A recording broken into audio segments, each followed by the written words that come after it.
Hi, boys and girls. My name is Dr. Jeff Brodsky. You can call me Dr. Jeff. And I'm with an organization called Joy International.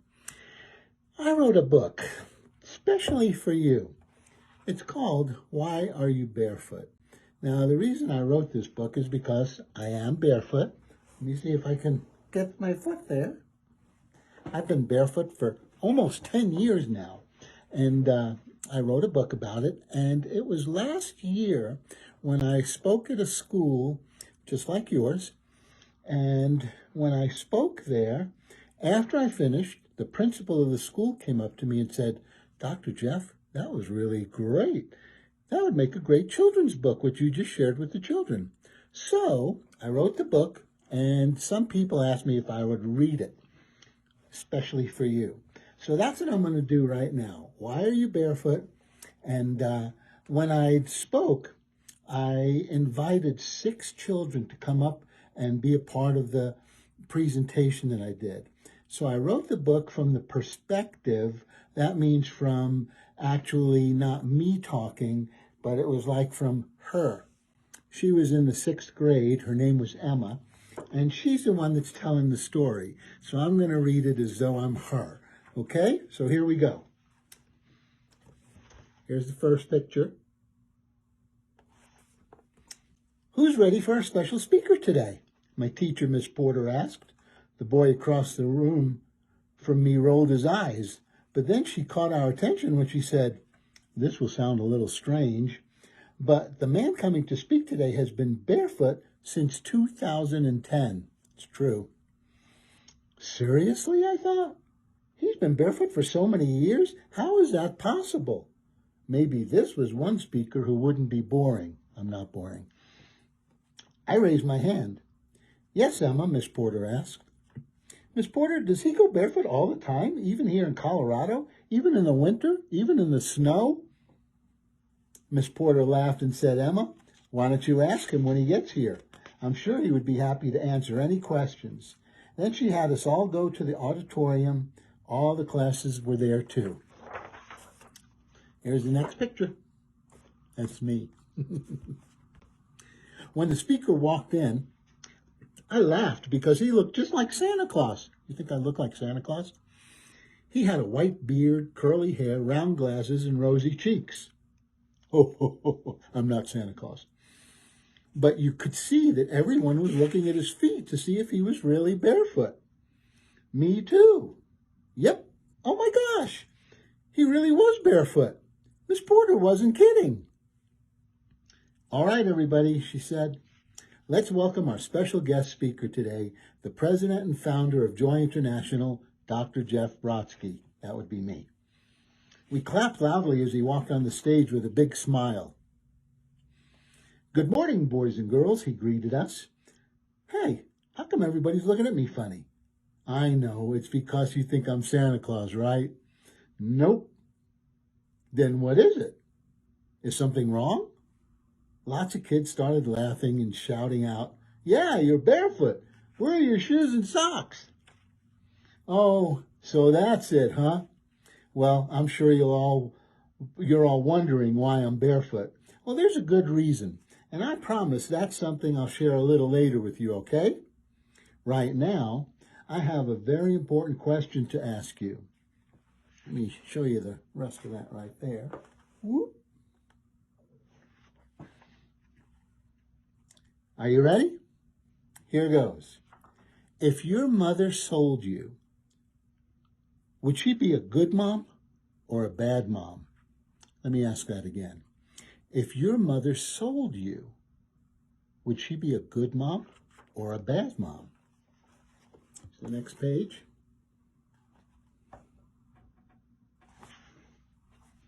Huh? I thought. What did he say? Is this a trick question? Let me ask you again, he said. If your mother sold you to someone, would she be a good mom or a bad mom? Bad, everyone said. Really bad. She'd be an awful mom, one boy yelled out. Of course, that would be terrible if my mom sold me. I thought, are you kidding me? No way, it would be horrible. Why would any mother ever sell their child? That could never be good. Could it? Let me go to the next page.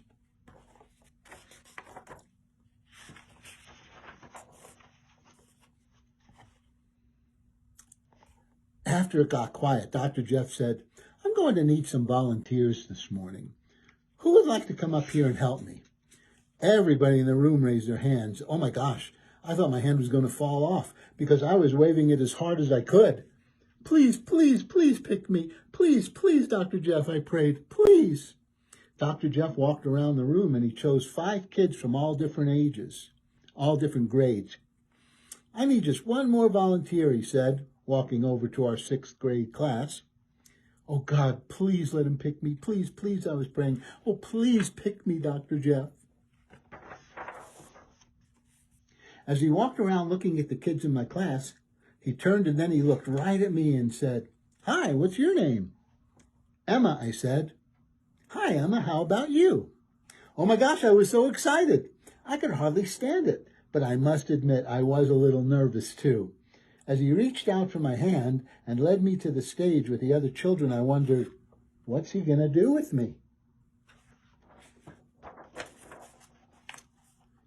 Then Dr. Jeff asked Mr. Sheldon, the 5th grade teacher, and my teacher, Miss Porter, to come up. Mr. Sheldon's face got a little red when Dr. Jeff said they would be the pretend mom and dad. Everybody laughed. He also picked Mr. Keller and asked him to stand on the side until he called him over. Here's some pictures so you can see what I'm reading about. Oop, there we go. Here's all the kids that were chosen. Dr. Jeff lined us up according to size. I was the next to tallest. There she is right there. That's Emma. Okay, everybody, he said. As you know, there are many nations in the world. Well, we're going to visit one of them right now. Are you ready? This nation is called the Imagination. I like that. The Imagination. Wow, that's so cool, I thought. I want you to imagine that Mr. Sheldon and Miss Porter are married, and these are their children. That caused a lot of giggles. Then Dr. Jeff shared the following story. Mr. Sheldon lives in a very poor country with his family. He can't find a job. They have no money. Mr. Sheldon is so desperate that he goes into the street every day begging people for money so he can buy food for his family. But it's just not enough. And the children are very hungry, very hungry. Sometimes all they have is just enough money for some rice. I felt my stomach tighten at the thought of being that hungry. The family also has no place to live, so they all have to live in the street. The father is very sad because he sees his children go hungry every day. One day, Mr. Sheldon wakes up early in the morning and goes out begging. After many hours, he doesn't even have enough money for a bag of rice. He doesn't know what else to do. Instead of going back to his family, he leaves them. He doesn't want to, but he thinks that if he does leave, then there would be one less person that needs food. His wife and children never see him again. All the kids were very quiet. Dr. Jeff then had Mr. Sheldon step down from the stage. When he walked past me, I could see that Mr. Sheldon looked very sad. After a couple of days, Dr. Jeff continued, the mother became desperate. She didn't know what happened to her husband, and with him gone, she didn't know how she could possibly feed her children. Without money to buy food, her children would starve. She took them to the streets and told them all to beg for money. Dr. Jeff then motioned for Mr. Keller to come stand next to him, and he whispered something in Mr. Keller's ear. Mr. Keller spoke to Miss Porter in a voice that sounded very strange. A shiver ran down my back. Hi, miss, he said. I see that you're asking people for money. That's so sad that you have to do that. Are all these children yours? Yes, they are my children, Miss Porter nodded her head. My husband is gone and we have nothing. We need money for food. I have an idea that might help you and your children, Mr. Keller said. I live in a very big house and I have a cook and a gardener, and they could use some help. I could give you some money in exchange for one of your girls. Miss Porter frowned at him.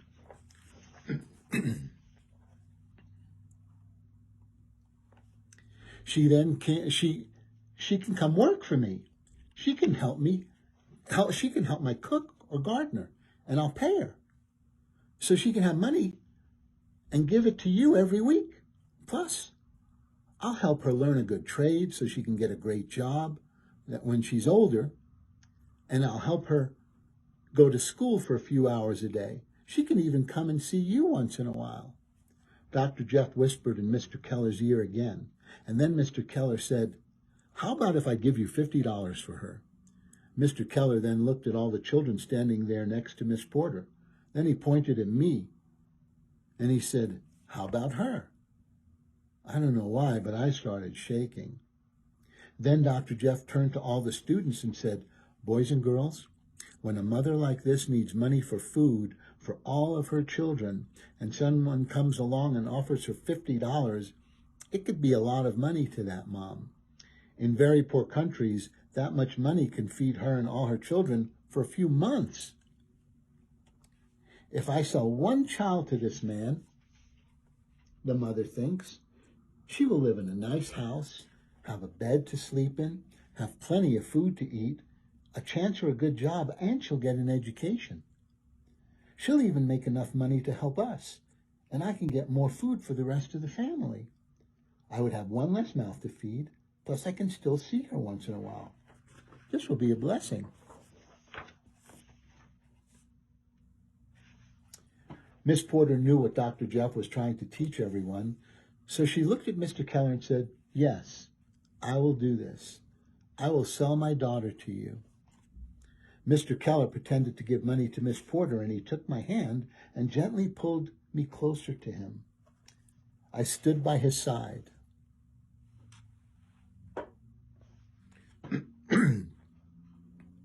Miss Porter began to cry. I don't know why, but so did I. Dr. Jeff had Miss Porter and the other children leave the stage. All that was left was Mr. Keller, Dr. Jeff, and me up there. Dr. Jeff turned to all the students and said, "There's something important you need to know. Mr. Keller is a liar. He wasn't telling the truth. He doesn't have a big house. He doesn't have a cook or a gardener.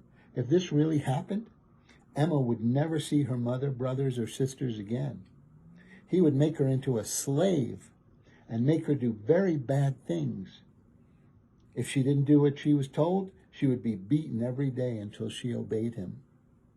Although we were just pretending, sadly, boys and girls, this happens every day to children all over the world." Dr. Jeff whispered something else in Mr. Keller's ear. Mr. Keller then asked me for my shoes and socks. I didn't understand why, but I took them off and gave them to him.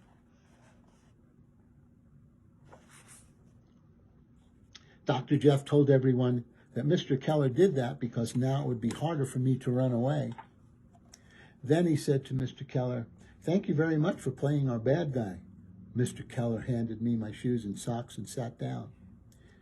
Now, Dr. Jeff and I were both standing on the stage alone and barefoot. Dr. Jeff looked out at everyone and said, "Let me ask you again the first question I asked. Do you think that the mother sold her child because she was a good mom or a bad mom? Do you think she loves her child?"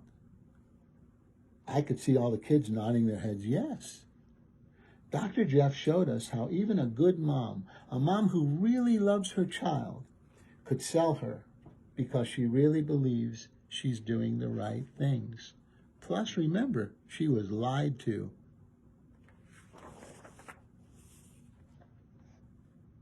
All right, boys and girls. We were using our imagination today, but like I said, this really happens every day, all over the world. There are many bad people who will lie to innocent, hurting people so that they can steal their children and make them into slaves Yeah, even today, all over the world that happens, even here in America. That is why I am barefoot, boys and girls, to remind myself every day that there are millions of children who are being held and used as slaves. One day I was in a very poor country and I saw many children living in a garbage dump and they had no shoes. After seeing these children who were all barefoot, I wondered, what would it be like to live barefoot every day? That night, I took off my shoes and socks and I have been barefoot ever since. In a few more months, it'll be 10 years. Do I like being barefoot? No. Living in the mountains of Colorado, it can get very cold in the winter. I've even been in Alaska during the winter. Being barefoot reminds me that there are desperate children, and it helps me show others that there are children who are forced to be slaves all over the world. These children need our help. They need someone to rescue them. It was very quiet in the auditorium, except for the sound of lots of children taking off their shoes and socks. It was really amazing to watch as I stood barefoot on the stage with Dr. Jeff. The story doesn't end here, my young friends, Dr. Jeff continued. I work for an organization called Joy International, and this is the work we do. Let me show you. We rescue children who are sold into slavery. He lifted my hand and said, my job is to find children like Emma who are either sold or kidnapped and forced to be slaves. Our rescue teams do whatever they can to get them out and into a safe place and hopefully back to their families. Every child deserves to have hope for the future and a life filled with true joy. Every child should have a chance to be happy and safe, just like you. Dr. Jeff gave me a hug and thanked me for helping him, and I went back to my seat. There was so much going through my mind as I thought about everything he told us. There are so many children who need our help. Then our principal, Mr. Johnson, got up on the stage, and we all laughed and clapped when we saw that he was barefoot too. He said something that surprised and excited everyone. Dr. Jeff has a very important job, boys and girls, and he could use our help. Would you like to help him? Yes, everyone yelled out. I had an idea when I saw some of you taking off your shoes and socks, he said. Would anyone like to be barefoot in school? Oh my gosh, everyone started taking off their shoes. Wait a minute, Mr. Johnson said. Not yet. We will send you home with a permission slip to your parents. If you have it signed, you can go barefoot in school for one day. We will have an opportunity to get your friends, neighbors, and relatives to sponsor you. You can ask them to help you by contributing just $1 or more per day. Then when the day is over, we'll give all the money we collect to Joy International to help Dr. Jeff rescue more children. How does that sound? Wow, everybody was cheering. Mr. Johnson thanked Dr. Jeff for coming to our school and teaching us such an important lesson. Later in the afternoon, my mom picked me up and asked, so how was school today? Mom, I have something to tell you that we learned was awesome speaker. He shared something I'll never forget. His name was Dr. Jeff, and he told us about children. And then when I was sold, and Mom, can you help me make a lemonade stand to help? Before I could finish telling her, she interrupted me shouting, Emma, what do you mean you were sold? Where are your shoes? Why are you barefoot? I hugged Mom really tight and said, Mom, thanks for loving me. And boys and girls, that's the end of the book. But there's a section in here for you parents. I want you to see this. Attention, parents. I want you to see this too. How you and your, well, a whole section in here, how you and your family can get involved in helping to fight me and Joy International slavery of children today in our world. Abraham Lincoln once said, if slavery is wrong, nothing is wrong. And Albert Einstein, one of the most brilliant men that ever lived, said, the world is a dangerous place to live, not because of the people who are evil, but because of the people who don't do anything about it. Boys and girls, you can go to our website, joy.org, and there are so many things there available to show you how you can help us to fight this evil in our world today. It's something that shouldn't be happening. So you can help us. Just go to joy.org and you can see what you can do, or you can get the book, Why Are You Barefoot, and see all the ideas in the back. We also have a new curriculum, especially for teachers, parents that may homeschool, and a workbook that we're working on that you can see and learn more about what's happening in our world today and help us fight this evil. But thanks, boys and girls. I'm glad that I had the opportunity to read my book to you, and I hope you have a safe, wonderful, and blessed day. Bye-bye.